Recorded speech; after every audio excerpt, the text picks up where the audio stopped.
जिनके अंतर में श्रद्धा नहीं होती है, वे कितना ही जिज्ञासाओं का समाधान दे दीजिए, वे टस के मस नहीं होते। हम समर्पण करते या नहीं करते, ईश्वर से तय नहीं होता है कि हमें अक्ल है या नहीं है। वो ईश्वर से तय होता है कि हमारे अंदर श्रद्धा का दिल धड़कता है या नहीं धड़कता है। तपस्या गौशाला के पास भी बहुत थी, नॉलेज गौशाला के पास भी बहुत था, शिष्य गौशाला के पास भी बहुत थे।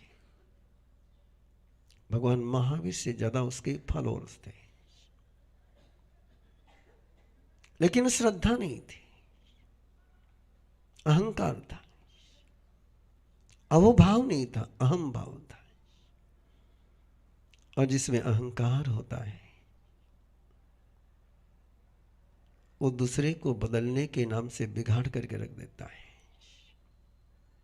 स्वयं भी सुधरता नहीं, औरों को भी सुधरने देता नहीं। क्या माहौल हुआ होगा श्रावस्ती नगरी का।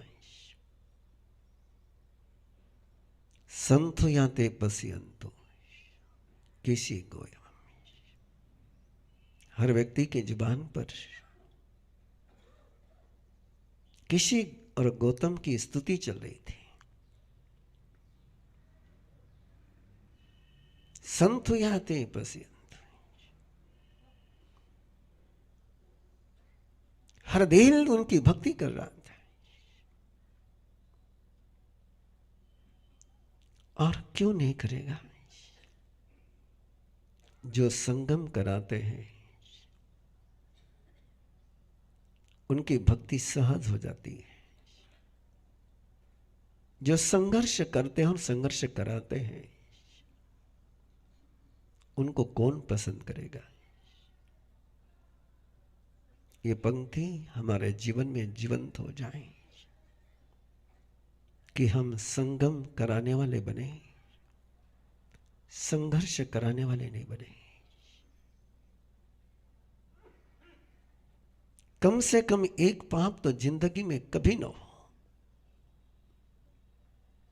संगम करा पाए नहीं करा पाए, लेकिन कम से कम संघर्ष तो नहीं करा पाए।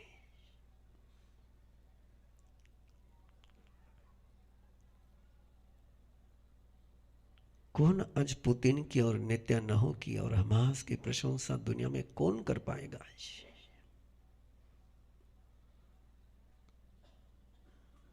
न उनके नागरिक कर पा रहे, ना कोई व्यक्ति। कहीं हम भी जिंदगी में पुतिन बनकर के तो नहीं जीते, ना चेक कर लेना चाहिए। और कैसा होता है एक समर्पित व्यक्ति का जीवन, उसने कैसे चलना चाहिए, उसने कैसे बोलना चाहिए, उसने कैसे अपनी आवश्यकताओं की पूर्ति करनी चाहिए, कैसी खोज करनी चाहिए, कैसे वस्तु को लेना चाहिए, कैसी वस्तु को रखना चाहिए, कैसे वेस्टेज को मैनेज करना चाहिए, किस तरीके से अपने मन को, मन के अंदर में रहे हुए अनंत सामर्थ्य को, कितना सामर्थ्य मन में। प्रभु फरमाते कि अपना मन हम ऐसा भी बना सकते हैं कि न बोलना पड़े न करना पड़े, केवल मन में ही उस पूरी प्रक्रिया को संपन्न कर ले और कार्य संपन्न हो जाए। ऐसा भी मन हो सकता है।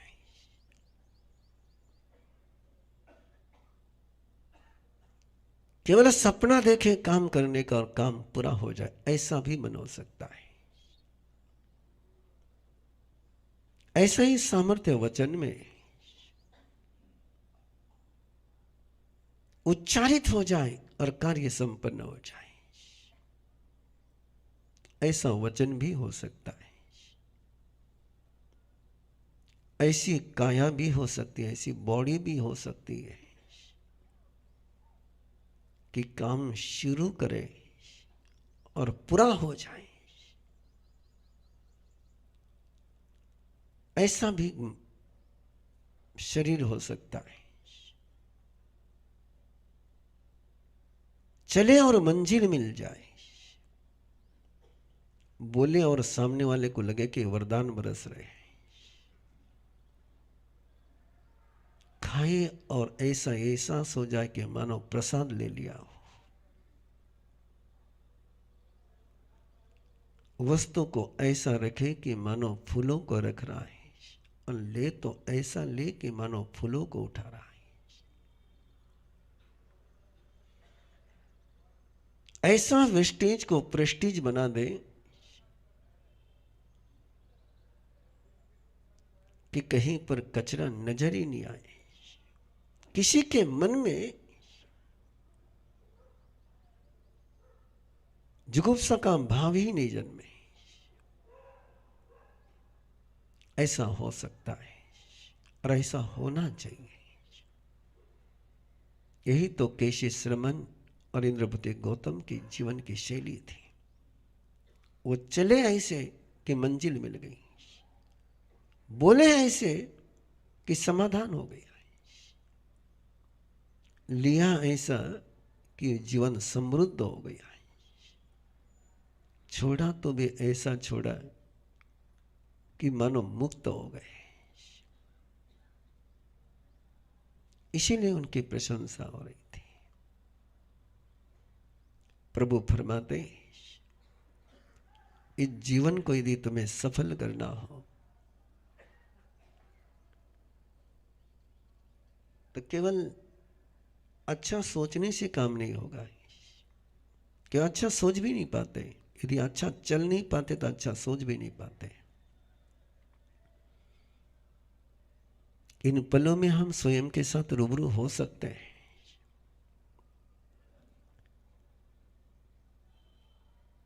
और महसूस कर सकते हैं कि काम करना आसान है लेकिन अच्छा सोचना बड़ा मुश्किल है। ये मन किसी के चरणों में मत्था तो शरीर का टेक जाता है, लेकिन मत्था टेकते समय जिनके चरणों में मत्था टेका उनकी भगवत्ता को महसूस करने वाला मन उस समय जागृत होगा तो मत्था झुकाना सार्थक हो जाएगा। ये कैसे हो सकता है? प्रभु महावीर ने कहा है, आप लोगों ने कई बार सुना होगा, कई लोग उद्योग करते हैं, शासन माता है, तपस्या हो गई, शासन माता है। अब पता नहीं इस शासन माता का जन्म कब हुआ, कहाँ हुआ, कैसे हुआ, कौन से आगम में हुआ। मुझे तो किसी आगम में शासन माता नजर नहीं आई। प्रवचन माता जरूर है,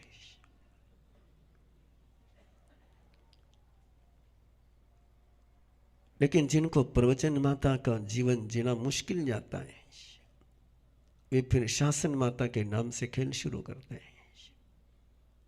लेकिन प्रभु ने प्रवचन माता दी, 8 प्रवचन माता, एक नहीं 8। और ऐसी प्रवचन माता, ऐसी प्रवचन माता कि जीवन धन्य हो जाए।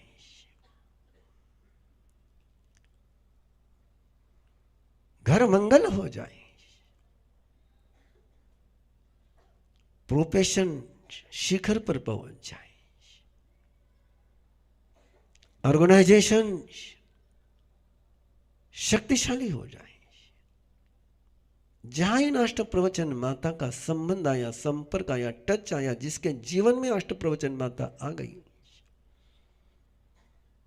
वो जिंदगी में कभी अनाथता महसूस कर ही नहीं सकता है। और जिसके पास अष्ट प्रवचन माता नहीं है वो कभी जीवन में नाथ का एहसास कर ही नहीं सकता है। अब शासन के इन 8 प्रवचन माताओं को प्रभु महावीर ने जैसा दिया, सुधर्मा स्वामी ने जिन शब्दों में गोंपा, गुत्ती नियत ने उत्ता अशुभते सुसवसु, अशुभ से निवृत्त हो जाना, इसको गुप्ती कहते हैं। गुप्ती यानी सुरक्षा। गुप्ती यानी अपने आप अपने मन को, वचन को और काया को, जैसे अर्जुन माली के सामने सुदर्शन ने अपने मन वचन काय को गुप्त कर लिया, और जैसे आपने मन वचन काय को गुप्त कर लिया तो मुदगर पाने की शक्ति कुछ नहीं कर पाई। गुप्ती करना यानी सुरक्षा करना, कि मन के अंदर, वचन योग के अंदर, काया योग के अंदर मन के जो वाइब्रेशन है, वचन के जो वाइब्रेशन, एक वचन है ध्वनि का, ध्यान में रखना, छोटा सा अंतर ध्यान में रखना, क्योंकि ये जो अष्ट प्रवचन माता है ये पूरा द्वादशांग है।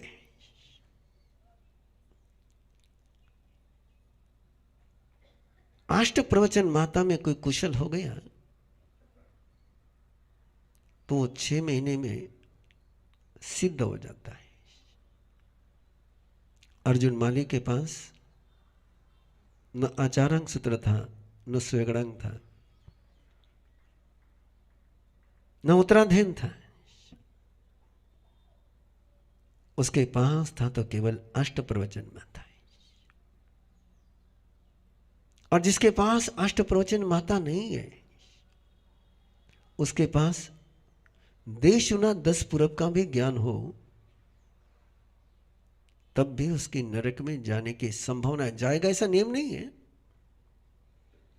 लेकिन संभावना है। और अष्ट प्रवचन माता किसी के पास है तो उसे मंजिल पर पहुंचना बिल्कुल पक्का है। इसलिए बहुत बड़ा साइंस है, बहुत बड़ा गहरा विज्ञान है, लेकिन बहुत सहज है, बहुत सहज है। चलना तो कैसे चलना है? चलने के लिए परमात्मा ने आलंबन लेने के लिए कहा, निरालंबन कभी नहीं चलना, बिना सहारे के कभी नहीं चलना है। लेकिन सहारा किसका? लकड़ी का, किसके कंधे का, गाड़ी का? सहारा ज्ञान का है। मैं क्यों जा रहा हूं, मैं किस लिए जा रहा हूं, मैं कैसे जा रहा हूं, ज्ञान होना चाहिए। अज्ञान में नहीं चलना चाहिए, ज्ञान का ही आलंबन हो सकता है। जो बिना ज्ञान के चलते हैं वो कहीं नहीं पहुंचते हैं। श्रद्धा होनी चाहिए ज्ञान के बाद, यस मैं जा सकता हूं, मैं चल सकता हूं, मैं मंजिल पर पहुंचूंगा, ये विश्वास मन में होना चाहिए। तीसरा दिया चरण, जैसा जाना है, जैसी भावना भाई है, वैसी क्रियान्विति होनी चाहिए। ये आलंबन है चलने के। देख करके चले, बिना देखे न चले। चलते समय केवल फोकस चलने पर ही रहे। बुरा न माने कोई, काश हम लोग सही तकनीक अपनाते हैं और ये अष्ट प्रवचन माता का जो परमात्मा का एक अध्याय केवल यदि दुनिया के पास पहुंचा देते हैं तो आज जो तुम्हारी न्यू जनरेशन और दुनिया माइंडफुलनेस, हार्टफुलनेस के पीछे पागल बनी हुई है,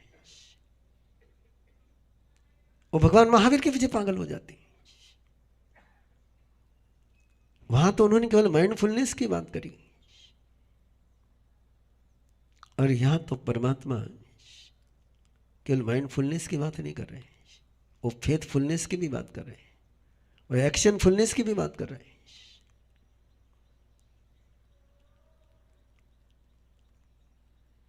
समझना चाहिए था जिन शासन को समझ नहीं पाए,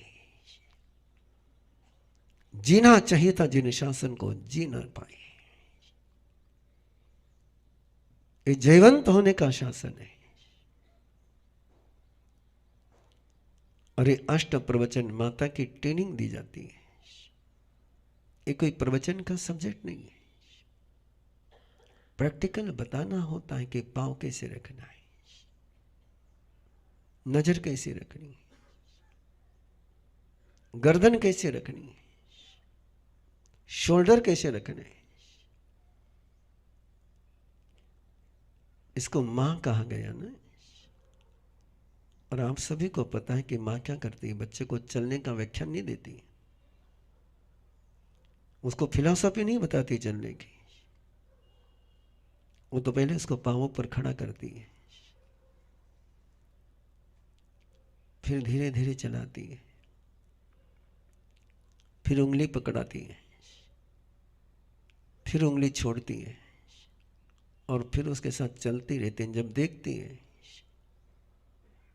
कि चलने में मास्टर हो गया, तो फिर डिस्टर्ब नहीं करती है। ये 8 प्रवचन माताओं का काम ऐसा ही है, वो चलना सिखाते हैं, वो बोलना सिखाते हैं, और ऐसा ही सिखाना होता है। प्रबोधन ये अलग बात है, प्रशिक्षण ये अलग बात है। हमारी ट्रेजेडी केवल इतनी है, हमारे पास प्रबोधक बहुत है, प्रवचनकार बहुत है, कोच कोई नहीं, ट्रेनर कोई नहीं है। प्रैक्टिकल कैसे करना है इसका कोई ट्रेनिंग देने का सेंटर हमारे पास नहीं है।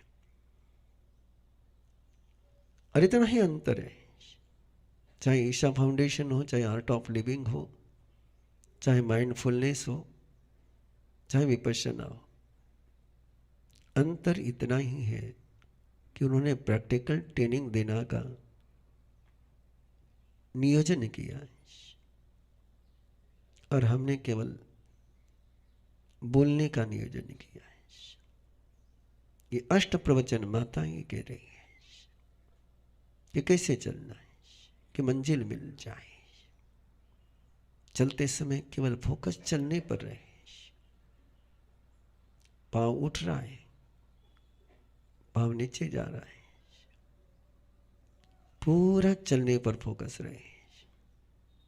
मैं जहां पहुंचूंगा वहां पहुंच करके क्या करना है वहां जाने के बाद सोचूंगा, रास्ते में नहीं सोचूंगा। न स्वाध्याय करना है, न कोई कथा करनी चलते समय। प्रभु ने कहा कि तुझे यदि अपनी भाषा को वरदान बनाना है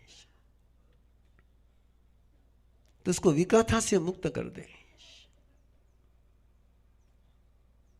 जहां से जहर जाता है अंदर का, उस जहर के साथ अपनी भाषा का संपर्क बंद कर दे। क्रोध, मान, माया, लोभ, किसी के मजाक उड़ाना, किसी को भयभीत करना, अनाप शनाप बकते रहना, ये सारे तेरी भाषा की शक्ति को व्यर्थ करते हैं, इतना ही अनर्थ कर जाते हैं कि बोलते बोलते जुबान की ओर, जुबान के मसल्स की, ब्रेन के सेंटर की हैबिट हो जाती है। जैसा बार बार बोलते हैं वैसे आपके सेल्स का प्रोग्राम बनता है, वैसे ब्रेन का प्रोग्राम बनता है, और एक बार प्रोग्राम बन गया तो मैग्नेट हो गया, फिर जैसा प्रोग्राम बना हुआ है वैसा ही ऑपरेट होगा। परमात्मा कहते हैं अपनी भाषा को क्रोध का प्रोग्राम मत दे, उसको अहंकार का प्रोग्राम मत दे, उसको कपट का प्रोग्राम मत दे, उसको भय का प्रोग्राम मत दे। और यदि भाषा को ये प्रोग्राम नहीं मिला तो भाषा वरदान हो जाएगी। लेना ही होता है, बिना लिए संसार में कोई नहीं जी सकता है। बिना लिए जीने की केवल एक ही जगह है, मोक्ष। वहां कुछ लेना नहीं होता है। लेकिन जब तक इस तन में है चेतना, वो चाहे तीर्थंकर की हो, चाहे तुम्हारी हो, चाहे मेरी हो, लेना ही होता है। श्वास लेनी होती है, भाषा के लिए परमाणु लेने होते हैं। लेकिन जैसा तुम लोगे वैसा तुम बनोगे। क्या लेते हैं? इसलिए परमात्मा ने ईशना समिति में 3 बातें दी कि लेते समय देख कि जो तो ले रहा है उसका उत्पत्ति स्रोत क्या है, उसका प्रोडक्शन कैसे हुआ है, उसका उत्पादन कैसे हुआ है, उसकी क्या प्रक्रिया है, और जब तुझे कोई दे रहा है तो कैसे दे रहा है। ऐसा मत ले कि जहां से कोई पैकिंग बहुत सुंदर है, लेकिन एक बार देख लेना चाहिए कि उसकी मैन्युफैक्चरिंग कैसी है। और मैन्युफैक्चरिंग देख लोगे तो लेने पर थोड़ा सा कंट्रोल आ जाएगा। मैन्युफैक्चरिंग देखते ही नहीं हम लोग। परमात्मा कहते हैं जो लेना उसके पहले मैन्युफैक्चरिंग देख, उसके मैन्युफैक्चरिंग की प्रोसेस क्या, उसमें रॉ मटेरियल क्या, उसमें कंटेंट्स क्या है। और फिर लेते समय भी ध्यान में रख, पहले दोनों बातों से पास होने के बाद तीसरी बात में भी ध्यान रख कि जब तो ले रहा है तो उसकी निंदा मत कर, उस पर गुस्सा मत कर, उससे प्यार भी मत कर। कि जो भी तू वस्तु ले रहा है वो केवल यूज करने के लिए ले रहा है। वस्तु को लेना है तो कनेक्शन के बल पर लेना, रिलेशन के बल पर नहीं। वस्तु के साथ रिलेशन नहीं होना चाहिए। और रिलेशन नहीं होगा तो फिर वहां बाकी चक्कर शुरू नहीं होगा। लिया है तो रखना भी होता है, उठाना भी होता है। प्रभु ने कहा रखते समय देख करके रख, लेते समय देख करके ले। ये आप सभी का अनुभव होगा। कई बार ऐसा होता है कि अपन वस्तु रखते हैं और खोजते तो मिलते नहीं, कहाँ रखे याद नहीं आ रहा है। और कई बार तो ऐसा होता है कि वस्तु सामने ही होती ना, अपने को दिखती नहीं, और दूसरा व्यक्ति आकर एकदम सामने तो पड़ी है, और उससे मैं अपन हरे मन दिखी को नहीं। उसका सूत्र है चौथी समिति में, जिस समय तुम वस्तु बिना देखे रखते हो तो तुम्हें दिखती नहीं, देख करके रखोगे तो नजर आएगी। कई बार लोग मैंने मालूम ही नहीं पड़ी, मैं कट रखी कठोर लियो, किसे लियो, कहीं लियो, कर लियो। अरे ये आया न भंडमत निख्याना समिति है कि वस्तु को लेते समय देख करके ले और रखते समय भी देख करके रखे। कि वस्तु लेते समय भी कहीं निगेटिविटी तैयार ना हो जाए, और वस्तु रखते समय भी कभी निगेटिविटी नहीं आए। बड़ा खतरनाक खेल होता है। लोग जूतों को पांवों से खिसका देते हैं,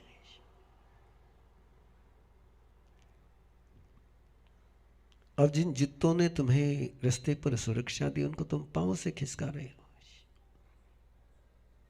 कई जूतों ने तुम्हें खिसका दिया तो ये निगेटिविटी है।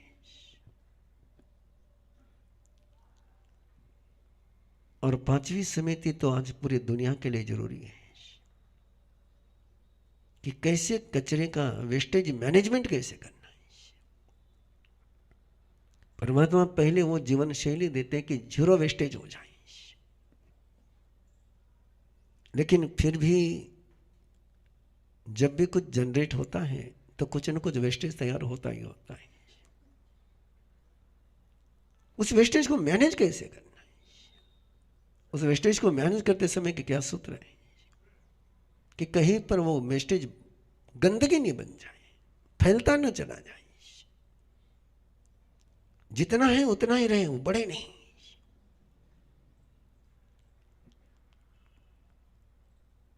इंडस्ट्रीज का गंदगा निकला हुआ नदी में जाएगा तो परमात्मा उसको अलाउ नहीं करते। परमात्मा कहते हैं कि ये पांचवी समिति नहीं है, ये तो उस गंदगी को फैला रहा है, बोले बढ़ा रहा है। गंदगी बढ़ना ही गुनाह है। ऐसी ही 5 समितियां। मुझे पता है कि मैक्सिमम जो यहाँ जानकार लोग हैं उनके दिमाग में एक धारणा पक्की है कि 5 समिति 3 गुप्तीय साधुओं का ठेका है, इसका अपना लेना देना कुछ नहीं है। सबसे बड़ी मुसीबत एक हो जाती है। लेकिन अभी आपने सुना, ये जो यहाँ पर लिखा वही मैं बोल रहा हूँ, मैंने कोई उसमें मेरी तरफ से कुछ जोड़ा नहीं है, केवल उसको डिकोड किया मैंने। अब ये केवल साधु के लिए जरूरी, तुम्हारे लिए जरूरी नहीं है। वैसे परमात्मा ने कहा मन है, वचन है, काया है, समारंभ है, समारंभ है, आरंभ है। एकदम कोई क्रिया संपन्न नहीं होती है। परमात्मा ने उसके 3 स्टेप्स बताए। पहले एक हल्का सा, चाहे मन हो, चाहे वचन हो, चाहे काया हो।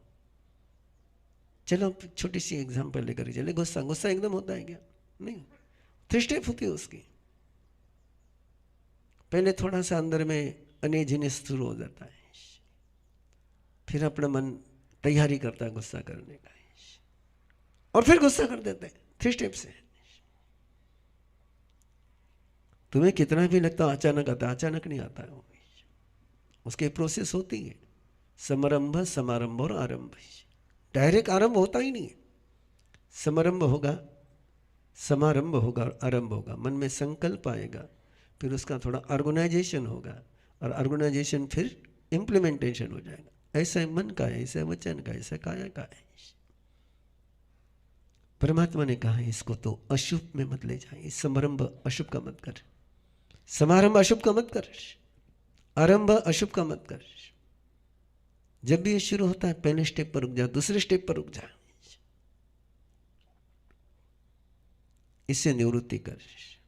और जो ये करता है वो जल्दी ही संसार सागर से, दुख से मुक्त हो जाता है। ऐसी अष्ट प्रवचन माता, आई नो कितना भी तुमने इसको सुन लिया, समझ लिया, अंडरस्टैंड कर लिया, तो भी मुझे पता है इसको प्रैक्टिकल करने के लिए हाथ पकड़ करके ही कराना पड़ता है। कई बार कान भी पकड़ने पड़ते हैं, कई बार गर्दन भी पकड़नी पड़ती है। जब ट्रेनिंग देनी होती है तो प्रैक्टिकल ट्रेनिंग हो जाती है। योगासन की बुक पढ़ करके कोई योगासन नहीं कर सकता है। ये अष्ट प्रवचन माता, ये जिन शासन की एक कला है, और एक कला यदि हम सीख जाएं, सिखा दें, तो कितनी साइकोसोमेटिक डिसीज की ट्रीटमेंट हो जाएगी। डाइजेशन से ही हो जाएगा। बस ये सारी प्रॉब्लम ऐसे शुरू हो जाती है।